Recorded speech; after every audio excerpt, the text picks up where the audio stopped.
Hello दोस्तों, मेरा नाम है एम आर माली। आप सभी का मगाराम माली ऑफिशियल में स्वागत है। आज हम डिस्कस करेंगे इलेक्शन कमीशन के बारे में। और इलेक्शन कमीशन के बारे में डिस्कशन किस किस बिंदुओं पर हम इलेक्शन कमीशन के बारे में डिस्कशन करेंगे, तो उन पॉइंटों को पहले हम इसका एक ओवरव्यू ले लेते हैं, समग्र इसका ओवरव्यू ले लेते हैं।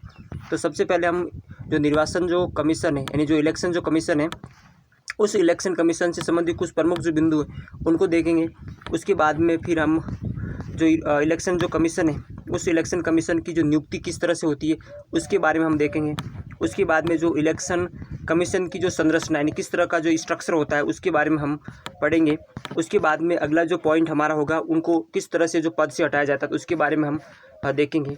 उसके बाद में जो अगला जो पॉइंट होगा कि जो निर्वाचन आयोग है वो किस तरह से जो स्वतंत्र रूप से कार्य कर सके, तो उसके बारे में क्या व्यवस्था की गई तो उसके बारे में हम देखेंगे। फिर हमारा जो निर्वाचन आयोग है, उस निर्वाचन आयोग की जो कार्य और जो शक्ति के बारे में हम डिस्कस करेंगे। उसके बाद में जो अगला जो पॉइंट जो आता है कि जो हमारा जो निर्वाचन आयोग है, उस निर्वाचन आयोग की जो आलोचना क्यों की जाती है तो उसके बारे में हम देखेंगे, किस कारण से उनकी आलोचना की जाती है उसके बारे में हम देखेंगे। और जो इलेक्शन जो कमीशन वाला जो टॉपिक है वो इस साल इससे जो प्रश्न आने की जो संभावना ज़्यादा बन जाती है। क्योंकि अभी जो लोकसभा के जो चुनाव हो रहे हैं उस हिसाब से इसके बारे में पूछने की संभावना बढ़ जाती है। तो सबसे पहले हम देखते हैं कि इनके जो प्रमुख जो बिंदु क्या है। तो पहला जो पॉइंट हमारे जो सामने आता है कि जो इलेक्शन जो कमीशन है, उस इलेक्शन कमीशन का हमारे संविधान में कहाँ पर इसका उल्लेख किया गया है। तो हमारे संविधान के अंतर्गत जो भाग 15 है उसके अंतर्गत हमारे निर्वाचन आयोग का उल्लेख किया गया है। तो किस में किया गया? 15 में।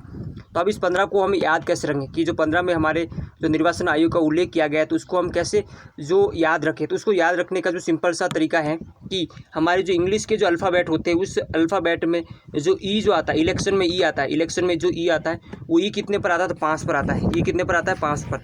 तो हमारा जो निर्वाचन आयोग का उल्लेख 5 पे तो नहीं है, 5 पे तो नहीं, तो 5 से ज़्यादा किस में? तो 15।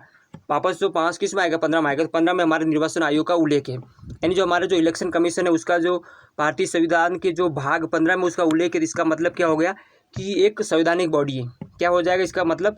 एक जो संवैधानिक बॉडी है, यानी एक कॉन्स्टिट्यूशनल जो बॉडी है। तो ये हो गया कि अगला जो पॉइंट ये हो गया कि एक संवैधानिक बॉडी है। तो इसको हम इस तरह से जोड़ लेंगे कि 15 में उल्लेख है, इसका मतलब एक संवैधानिक बॉडी हो गया। तो दूसरा पॉइंट ये हो गया। तीसरा जो पॉइंट है कि हमारे जो संविधान में एग्जैक्ट कहाँ पर उसका उल्लेख किया गया है। तो एग्जैक्ट जो उल्लेख किया गया है वो किया गया आर्टिकल्स 324 के अंतर्गत उसका एग्जैक्ट उल्लेख किया हुआ है। जो आर्टिकल्स 324 उसके अंतर्गत इसका एग्जैक्ट उल्लेख किया गया है। तो इसको कैसे याद रखा जाए कि जो 324 को कैसे याद रखा जाए। तो इसको आपको केवल सिंपल सा जो ध्यान रखना है कि हमें केवल 3 जो हमें याद रखना है। केवल कितना रखना है? 3। यानी जो इलेक्शन कमीशन है उसका जो 3 में उल्लेख है, 3 अपने को ध्यान रखेंगे। फिर उससे हम क्या करेंगे? 3, तो 3 से 1 ज़्यादा तो 4 हो जाएगा, 3 से 1 ज़्यादा 4 हो जाएगा। फिर 4 का आधा 2 हो जाएगा। 324 के अंतर्गत हमारे निर्वाचन आयोग का उल्लेख किया गया है। और 324 में क्या है? 324 है वो क्या कहता है? जो अनुच्छेद 324 है वो एग्जैक्ट कहता क्या है? तो वो एग्जैक्ट कहता है कि जो निर्वाचन होता है हमारे जो देश में, जो निर्वाचन जो किया जाता है, जो चुनाव जो किया जाता है, उस चुनाव का जो पर्यवेक्षण करना और उस चुनाव का जो निर्देशन करना और उस चुनाव का जो नियंत्रण करना, इसकी जो शक्ति है वो किस में होगी? तो हमारे जो इलेक्शन जो कमीशन है, हमारा जो इलेक्शन कमीशन है उस इलेक्शन कमीशन में वो नियुक्त होगी। वो जो पावर है वो किस में नियुक्त होगी? तो हमारे इलेक्शन कमीशन के अंतर्गत नियुक्त होगी। तो ये बात हमें जो ध्यान रखना है। 3 शब्द यहाँ पर जो ध्यान रखने लायक है कि जो भारतीय संविधान का जो अनुच्छेद 324 है उसके अंतर्गत 3 शब्द जो इंपॉर्टेंट है। और वो 3 शब्द इंपॉर्टेंट क्या है? एक तो है पर्यवेक्षण करना, दूसरा निर्देशन करना और तीसरा है नियंत्रण करना। किसका नियंत्रण करना? तो निर्वाचन का करना। और कौन करेगा? तो हमारा जो निर्वाचन आयोग करेगा। कौन करेगा? हमारा निर्वाचन आयोग करेगा। फिर अगला जो पॉइंट आता है कि हमारे जो निर्वाचन जो आयोग है उसके अंतर्गत जो मेंबर, कितने जो मेंबर होंगे। हमारा जो निर्वाचन आयोग है क्या वो सिंगल सदस्यीय मेंबर है या फिर जो मल्टी जो मेंबर सदस्यीय जो निकाय है। तो इसका जो निर्धारण वो कौन करेगा? तो हमारे जो संविधान में इसका कोई उल्लेख नहीं किया गया और संविधान ने ये जो शक्ति है वो हमारे प्रेसिडेंट ऑफ इंडिया को सौंपी गई है। यानी जो प्रेसिडेंट ऑफ इंडिया ये निर्धारित करेंगे कि जो हमारे जो निर्वाचन आयोग है उस निर्वाचन आयोग में कितने जो मेंबर होंगे। तो वो हमारे राष्ट्रपति के ऊपर छोड़ा गया है और राष्ट्रपति जी ने समय समय पर जो अधिसूचना जारी करके इनकी जो सदस्य संख्या भी बदली है। तो आरंभ में देखें तो 1989 तक हमारा जो निर्वाचन आयोग था वो क्या था? तो एकल सदस्य यानी जो सिंगल सदस्य निकाय था। क्या था? तो सिंगल सदस्य निकाय था। कब तक? तो 1989 से पहले जब हमारा संविधान लागू हुआ उससे लगाकर 1989 को कैसे ध्यान रखें, तो जो राहुल गांधी जी राजीव गांधी की जो सरकार थी, राजीव गांधी की जो सरकार थी, उस सरकार का जो एंडिंग जो पॉइंट था वहाँ तक, इसको हम ध्यान रख सकते हैं कि जो राजीव गांधी जी की जो सरकार थी, उस सरकार का जो एंडिंग जो पॉइंट था वो 1989 था। तो वहाँ तक जो हमारा जो निर्वाचन आयोग था वो सिंगल मेंबर के रूप में कार्य करता था। लेकिन उस दौरान जो चुनाव हुए तो उन चुनाव के दौरान जो है निर्वाचन आयोग के सामने जो वर्क जो लोड था वो बढ़ गया था। उस कारण जो 1989 से 1990 तक इसको जो बहुसदस्यीय किया गया, जो मल्टी मेंबर किया गया है। कब से? 1989 से 1990 तक, यानी 1 साल के लिए इसको बहुसदस्यीय किया और उसके बाद में पुनः वापस इसको एक सदस्यीय कर दिया। 1990 के बाद पुनः वापस इसको क्या कर दिया गया? एक सदस्यीय कर दिया गया। पुनः क्या कर दिया गया? एक सदस्यीय कर दिया गया। फिर 1993 यानी 1993 में भी इसको जो बहुसदस्यीय किया, जो आज तक चल रहा है। इसको आप कैसे ध्यान रखेंगे? तो यहाँ पर जो हमारे सामने तीन जो समय हमारे सामने, पहला है कि 1989 है, पहला जो है कि 1989 है। तो 1989 से हमारा जो निर्वाचन आयोग है वो एक सदस्य होता था। फिर उसके बाद में 1989 से 1990 तक जो वर्कलोड बढ़ने के कारण इसको जो है बहुसदस्यीय किया गया। क्या किया गया? बहुसदस्यीय किया गया। और जैसे वर्कलोड खत्म हुआ तो वापस 1990 में इसको एक सदस्यीय कर दिया गया। 1990 में वापस इसको जो एक सदस्यीय कर दिया गया। और फिर 1993 में 1993 में पुनः जो इसको है बहुसदस्यीय जो किया, जो आज तक चल रहा है, आज तक जो है वो चल रहा है। इस तरह से जो है काम कर रहे हैं। फिर उसके बाद में आता है कि जो हमारा जो निर्वाचन आयोग है, उसके बाद में अगला जो पॉइंट आता है कि हमारे जो निर्वाचन आयोग है तो उनके जो अपॉइंटमेंट से संबंधित जो प्रावधान क्या किया गया है। तो ये अपॉइंटमेंट का जो प्रावधान है वो अभी हाल ही में जो कानून बनाकर ये व्यवस्था की गई, संविधान में ये व्यवस्था नहीं दी थी, अभी हाल में जो कानून बनाकर जो ये व्यवस्था की गई है। तो वो क्या व्यवस्था की गई है? तो इसमें व्यवस्था की गई है कि जो हमारे जो कानून मंत्री जी, उन कानून मंत्री जी के नेतृत्व में एक खोज समिति का गठन किया जाएगा। और वो जो खोज जो समिति है वो 3 सदस्यों की सिफारिश करेगी। और किसको करेगी 3 समितियों की सिफारिश? तो हमारी जो चयन जो समिति है, उसको करेगी। तो क्या ध्यान रखना है कि अभी वर्तमान में जो नया जो प्रोसेस जो लागू किया गया है अपॉइंटमेंट से संबंधित, उसमें क्या व्यवस्था किया गया है कि जो कानून मंत्री के नेतृत्व में खोज समिति होगी और वो जो खोज समिति है वो 3 सदस्यों की सिफारिश करेगी। किसको करेगी? तो चयन समिति को करेगी। और जो चयन समिति जो है आगे जो सिफारिश किसको करेगी? तो आगे जो सिफारिश करेगी हमारे जो प्रेसिडेंट ऑफ इंडिया को सिफारिश करेगी। और जो प्रेसिडेंट ऑफ इंडिया इनकी फिर नियुक्ति करेंगे। निर्वाचन आयोग के जो मुख्य जो निर्वाचन आयुक्त थे, अन्य जो आयुक्त थे, उनकी नियुक्ति करेंगे। फिर हमें जो ध्यान रखना है कि जो चयन जो समिति, हमें जो ध्यान रखना है कि भाई जो चयन समिति है तो चयन समिति में कितने जो मेंबर होते हैं, जो चयन समिति है तो उसमें जो कितने जो मेंबर होते हैं। तो चयन समिति में जो मेंबर को ध्यान रखने के लिए एक सिंपल सा जो तरीका है वो है कि जो चयन समिति में 3 शब्द है, चयन में जो 3 शब्द है, चयन में कितने शब्द है? 3। ध्यान यहाँ पर रखना है इलेक्शन कमीशन के बारे में कि जो चयन है उस चयन में 3 शब्द है। तो 3 शब्द से हो गए 3 मेंबर, 3 शब्द से हो गए 3 मेंबर। तो 3 मेंबर, अभी ये बात आप ध्यान भी रख सकते हैं कि जब भी 3 मेंबर की बात की जाएगी तो उन मेंबर में कौन सा मेंबर हो सकता है। जब भी 3 मेंबर की बात की जाएगी, चयन समिति में 3 मेंबर है तो आप कैसे ध्यान रख सकते हैं कौन कौन से हो सकते हैं? तो हमें ध्यान रखना कि जो हमारे प्राइम मिनिस्टर ऑफ इंडिया तो इसमें शामिल होंगे। हमारे जो प्राइम मिनिस्टर साहब हैं वो तो इसमें शामिल होंगे। अभी प्राइम मिनिस्टर साहब इसमें शामिल होंगे तो अगला जो पॉइंट हो जाएगा कि हमारे जो लोकसभा में जो प्रतिपक्ष के जो नेता है वो तो शामिल होंगे। विपक्ष के जो नेता है वो तो इसमें शामिल होंगे। यदि प्राइम मिनिस्टर उसमें आ रहे हैं, 3 सदस्यीय प्राइम मिनिस्टर साहब उसमें आ रहे हैं, तो हमारे जो प्रतिपक्ष के जो नेता है वो भी इसमें शामिल होंगे। अब 2 तो ये हो गया, तीसरा कौन होगा?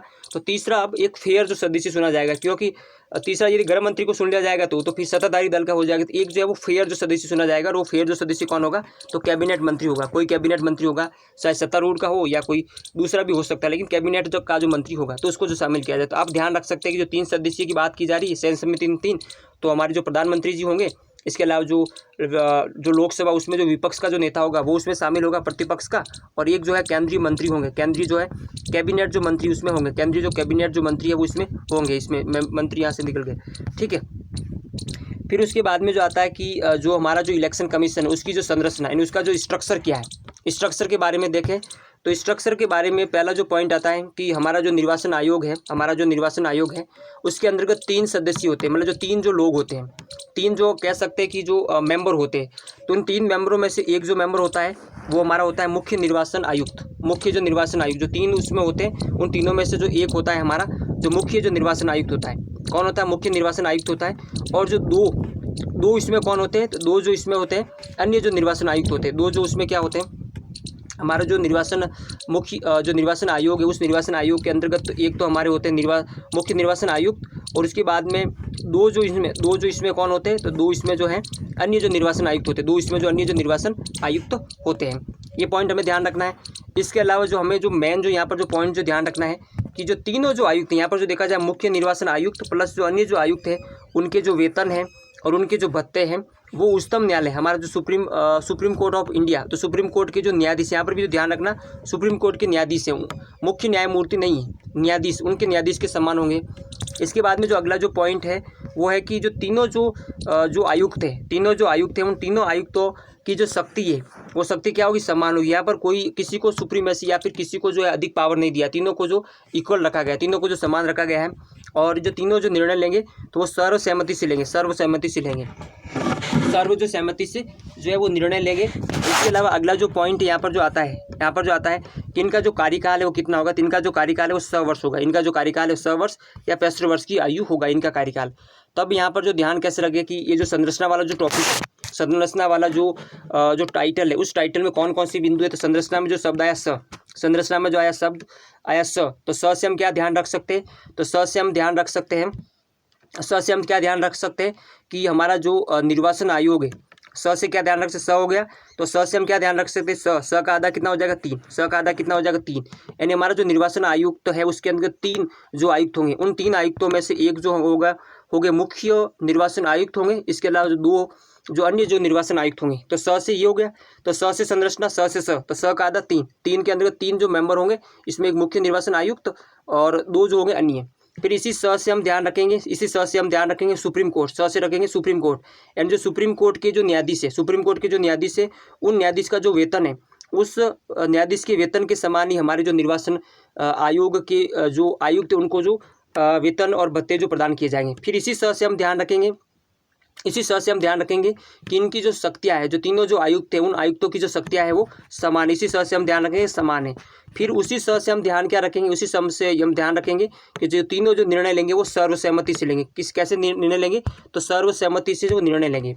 फिर इसके अगला जो पॉइंट यहाँ पर देखा जाए कि इनकी जो पदावधि है वो 100 वर्ष या 65 वर्ष है। इसको कैसे ध्यान रखा जाए? तो ऐसा सिंपल सा पॉइंट है कि हमारा जो चुनाव आयोग है, हम ज़्यादातर क्या बोलते हैं कि चुनाव आयोग, ज़्यादातर हम जो प्रोनाउंसिएशन क्या करते हैं, चुनाव आयोग की तो प्रोनाउंसिएशन करते थे, स से चुनाव, स से स हो जाएगा, स से चुनाव, स से स। तो इनका जो कार्यकाल कितना होगा? 100 वर्ष हो जाएगा।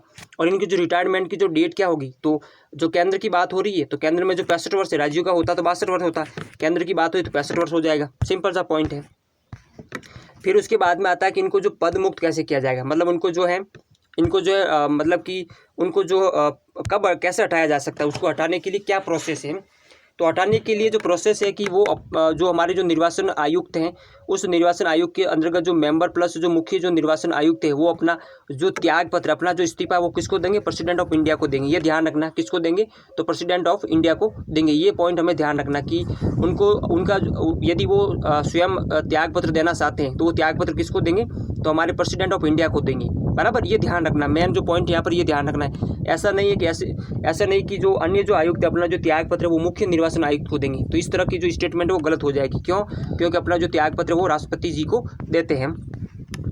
अगला जो पॉइंट हमें जो ध्यान रखना है कि जो हमारे जो मुख्य जो निर्वाचन आयुक्त है, यहाँ पर जो ध्यान रखना है कि हमारे जो मुख्य जो निर्वाचन आयुक्त है, उन निर्वाचन आयुक्त को जो पद से कैसे हटाया जाता है। हमारे जो मुख्य निर्वाचन जो आयुक्त हैं उनको जो पद से कैसे हटाया जाता है, तो उसको पद से हटाने का जो प्रावधान है वो हमारे उच्चतम न्यायालय के जो न्यायाधीशों को हटाने के लिए जिस तरह की जो प्रक्रिया फॉलो की जाती, तो उसी प्रक्रिया के तहत इनको जो पद से हटाया जाता है। किसको? तो हमारे जो मुख्य निर्वाचन आयुक्त को। ये ध्यान रखना, किसको हटाया जाता है? तो केवल जो मुख्य निर्वाचन आयुक्त होते हैं उनको हटाया जाता है उच्चतम न्यायालय के जो न्यायाधीशों को हटाने की जो प्रक्रिया उसके तहत। और जो अन्य जो आयुक्त हैं, अन्य आयुक्तों को हटाने की जो प्रक्रिया क्या है, तो उसके अंतर्गत जो हमारे जो मुख्य निर्वाचन आयुक्त है उनकी सहमति से उनको हटाया जा सकता है। अन्य जो आयुक्त है तो अन्य जो आयुक्तों को हटाने की जो प्रक्रिया क्या है, तो हमारे जो मुख्य जो निर्वाचन आयुक्त है उनकी अनुशंसा पर, उनकी जो रिकमेंडेशन पर जो उनको पद से हटाया जा सकता है। फिर अगला जो पॉइंट आता है कि इनकी जो स्वतंत्रता, यानी अपने जो पद पर वो स्वतंत्र रूप से कार्य कर सके, तो इसके लिए क्या जो प्रक्रिया जो की गई है, क्या जो व्यवस्था की गई है, तो व्यवस्था के अंतर्गत पहला जो पॉइंट है कि जो हमारे जो मुख्य निर्वाचन आयुक्त थे उनको हटाने की जो प्रक्रिया है, जो प्रोसेस है, वो हमारे उच्चतम न्यायालय के न्यायाधीशों को हटाने की जो प्रक्रिया है, उस प्रक्रिया के तहत ही उनको पद से हटाया जाता है। पहला पॉइंट तो ये है, जिससे उनकी जो पद की जो स्वतंत्रता बनी रहे और वो निष्पक्ष रूप से कार्य कर सके। पहला पॉइंट ये हो जाएगा। दूसरा पॉइंट क्या है कि उनकी जो पदावधि के दौरान जब वो पद पर कार्य कर रहे हैं, उस दौरान अपने जो पदावधि के दौरान उनको जो सौंपे गए जो दायित्व है, उन दायित्वों के निर्वहन के दौरान, यानी उनको जो कार्य सौंपे गए, उन कार्यों को करने के लिए उन्होंने जो आदेश दिए हैं, तो उन आदेशों के खिलाफ किसी भी जो न्यायालय में जो कार्रवाई शुरू नहीं की जा सकती, किसी भी जो न्यायालय में जो कार्रवाई शुरू नहीं की जा सकती। तो ये उनकी निष्पक्षता का एक जो है कि वो स्वतंत्र रूप से कार्य कर सके, ये जो व्यवस्था की गई। फिर तीसरा जो पॉइंट इसमें किया गया कि उनकी जो नियुक्ति के उपरांत, उनकी जो नियुक्ति के तदुपरांत उनकी जो सेवा जो शर्तें हैं, उनमें कोई जो अलाभकारी जो परिवर्तन है, अलाभकारी जो परिवर्तन है वो नहीं किया जाएगा। तीसरा पॉइंट हो गया। चौथा पॉइंट उनकी जो स्वतंत्रता में क्या है, तो चौथा जो पॉइंट है कि जो प्रादेशिक जो आयुक्त होते हैं और अन्य जो आयुक्त होते हैं उनको मुख्य निर्वाचन आयुक्त की सिफारिश पर ही, रिकमेंडेशन पर ही हटाया जा सकता है, अन्यथा उनको हटाया नहीं जा सकता। विदाउट उनकी जो रिकमेंडेशन उनको हटाया नहीं जा सकता है। तो ये स्वतंत्रता के बारे में जो 4 पॉइंट हमें ध्यान रखना है। फिर हमें जो अगला जो पॉइंट आता है कि हमारा जो मुख्य निर्वाचन आयोग है, उस मुख्य निर्वाचन आयोग के जो कार्य क्या है, हमारा जो मुख्य निर्वाचन आयोग है उसके जो कार्य क्या है और उनकी जो शक्ति क्या है। तो उनके जो कार्य है और जो शक्ति, उनका जो उल्लेख हमें कहाँ से मिलता है, उनके जो कार्य है और उनकी जो शक्ति का जो उल्लेख हमें कहाँ से मिलता है, तो भारतीय संविधान का जो अनुच्छेद 324 है, अनुच्छेद जो 324 है, वहाँ से उनकी जो शक्ति और कार्यों का उल्लेख मिलता है। इसके अलावा जो लोक प्रतिनिधि अधिनियम 1951 है, लोक प्रतिनिधि अधिनियम 1951 है, वहाँ से उनकी जो शक्ति और जो कार्य के बारे में उल्लेख मिलता है। ये आप जो हमारा जो निर्वाचन आयोग है उसके जो कार्य के बारे में उल्लेख करो तो उसमें इससे आप शुरुआत कर सकते हैं, प्रश्न की जो शुरुआत है उससे कर सकते हैं, इसकी जो भूमिका में ये लिख सकते हैं। उसके बाद में हमारे जो निर्वाचन आयोग है, उस निर्वाचन आयोग के जो कार्य हैं, उन कार्यों को 3 जो भागों में बांटा गया है। पहला है प्रशासनिक कार्य, दूसरा है सलाहकारी कार्य और तीसरा है अर्ध न्यायिक यानी क्वासी जुडिशियल जो कार्य है। यानी 3 भागों में उनके जो कार्य को डिवाइड किया गया है। अब उनके जो कार्य को देखते हैं, उनके कौन कौन से जो कार्य हैं हमारे निर्वाचन आयोग के। तो निर्वाचन आयोग के जो कार्यों को हमें ध्यान रखना है। तो पहला है कि हमारे जो प्रेसिडेंट ऑफ इंडिया, पहला जो है कि हमारे जो प्रेसिडेंट ऑफ इंडिया, हमारे जो राष्ट्रपति जी है, उनके जो इलेक्शन को कंडक्ट करने का जो काम है, मतलब कि जो हमारे राष्ट्रपति का जो निर्वाचन करने का जो कार्य है वो हमारे भारतीय निर्वाचन आयोग पर है, भारतीय निर्वाचन आयोग पर। फिर हमारे जो राष्ट्रपति के जो सहयोगी, हमारे जो राष्ट्रपति के जो समानांतर जो पोस्ट कौन सी है, तो हमारे आ जाएगा उपराष्ट्रपति। तो हमको जो ध्यान रखने के लिए इसको जो जोड़ना पड़ेगा कि जो राष्ट्रपति है, उन राष्ट्रपति के जो समानांतर पोस्ट कौन सी, तो उपराष्ट्रपति। तो दो ये हो गया। फिर उसके बाद में अगला आता है लोकसभा। तो लोकसभा के समानांतर कौन सी, तो विधानसभा। लोकसभा के समानांतर कौन सी, विधानसभा। तो इसको इस तरह से दोनों को जोड़कर याद रख सकते हैं। और तीसरा जो आता है राज्यसभा। तो राज्यसभा के जो समानांतर कौन है, राज्यसभा के जो समानांतर कौन है, तो विधान परिषद। राज्यसभा के समानांतर कौन सी, विधान परिषद। तो इसको हम जोड़कर रख सकते हैं। एंड राष्ट्रपति के समानांतर कौन सी पोस्ट है, तो उपराष्ट्रपति की।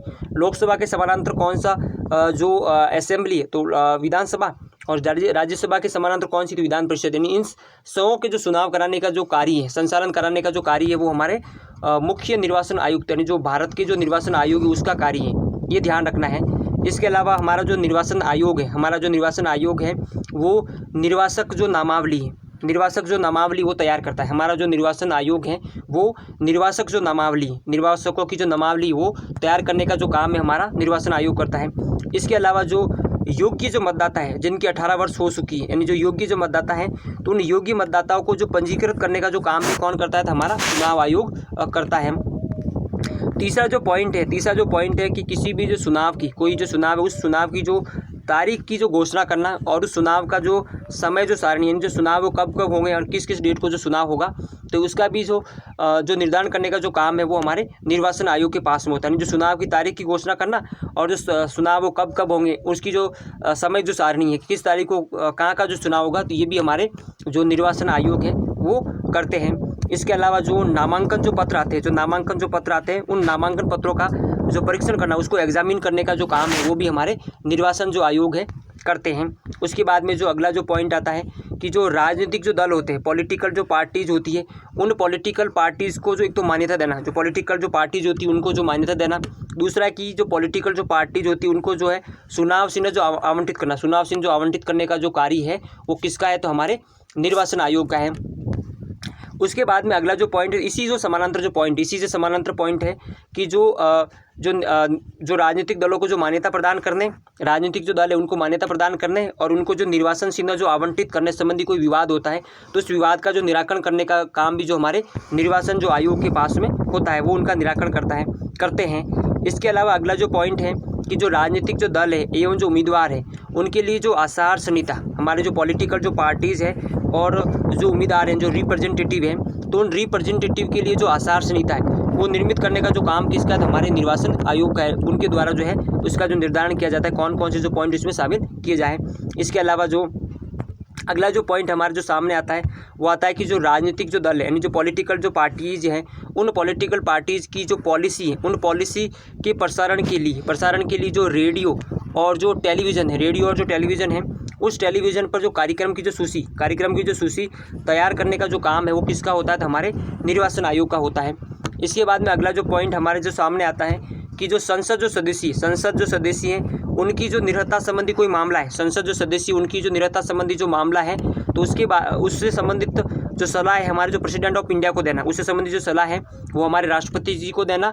और यदि कोई विधानमंडल के जो सदस्य है उनसे संबंधी कोई मामला, विधानमंडल के कोई सदस्य है और उनकी योग्यता संबंधी कोई मामला है, जो सदस्यता की जो निरहता यानी जो क्वालिफिकेशन संबंधी मामला है, डिसक्वालिफिकेशन संबंधी जो मामला है, तो इस मामले पर जो सलाह किसको देना, तो हमारे राज्यपाल महोदय को सलाह देने का जो कार्य हमारे निर्वाचन आयोग करते हैं।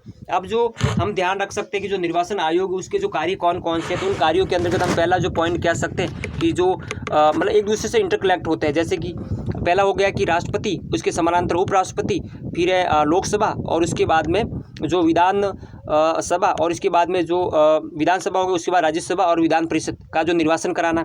इसके बाद में जो है निर्वाचक जो नामावली वो तैयार करना, निर्वाचक जो नामावली है। इसके अलावा जो योग्य जो मतदाता है उनको पंजीकृत करना। इसके अलावा जो चुनाव की जो तारीख है उसकी घोषणा करना और इसके अलावा जो समय सारणी जो है निर्धारित करना। इसके अलावा अगला जो पॉइंट था कि जो निरहता संबंधी यानी जो संसद जो सदस्य उनकी निरहता संबंधी कोई मामला है तो हमारे राष्ट्रपति जी को सलाह देना, और जो राज्य विधानसभा के जो सदस्य की निरहता संबंधी जो मामला है तो हमारे राज्यपाल महोदय को जो सलाह देना। इसके अलावा जो राजनीतिक दल है और जो उम्मीदवार हैं उनके लिए जो आचार जो संहिता वो निर्मित करना। इसके अलावा जो है राजनीतिक जो दल है उनको जो चुनाव चिन्ह आवंटित करना, एक तो आवंटित करने का काम, और उनके आवंटन से कोई विवाद होता है तो उसका जो निराकरण करना भी हमारे निर्वाचन आयोग का जो कार्य थी। एक दूसरे से जुड़ रहे और एक दो बार इस तरह से आप रिविजन करेंगे तो ये याद हो जाएगा आसानी से। फिर इनकी जो आलोचना क्यों की जाती है, हमारे जो निर्वाचन आयोग है तो उस निर्वाचन आयोग की जो आलोचना जो किन किन बिंदुओं पर की जाती है, तो आलोचना के बारे में पहला जो पॉइंट ये है कि जो हमारे जो निर्वाचन आयोग है उस निर्वाचन आयोग के जो सदस्य होंगे, जो मेंबर होंगे, उन मेंबर की क्या योग्यता होनी चाहिए, क्या अर्हता होनी चाहिए। तो उस अर्हता के बारे में हमारा जो संविधान है वो मौन है, यानी हमारे संविधान में जो सदस्यों की जो अर्हता संबंधी यानी उनकी जो क्या योग्यता होनी चाहिए उनमें, उसके बारे में हमारा जो संविधान है वो मौन है। तो पहला पॉइंट तो ये, इसके कारण इसकी जो आलोचना की जाती है। दूसरी जो आलोचना करने का जो काम है कि जो हमारा जो निर्वाचन आयोग है तो उनका जो कार्यकाल कितना होगा, उनकी जो टर्म है वो कितने समय तक होगा, तो इसके बारे में भी जो हमारा जो संविधान है वो मौन है, मतलब कुछ जो उल्लेख नहीं करता, उसको व्याख्यायित करने का जो काम है वो नहीं करते हैं। इसके अलावा जो हमारे संविधान में जो निर्वाचन आयोग है उन निर्वाचन आयोग के जो सदस्य है या जो मुख्य जो निर्वाचन आयुक्त थे उनकी जो सेवानिवृत्ति के बाद जो पुनर्नियुक्ति या जो अन्य पदों पर जो नियुक्ति पर रोक संबंधी कोई जो प्रावधान नहीं किया गया है। तो इस तरह से हमारा जो निर्वाचन आयोग संबंधी जो टॉपिक है वो खत्म होता है। ठीक है, तो इसके बाद में जो अगला जो टॉपिक हम कवर करेंगे, तो जय हिंद।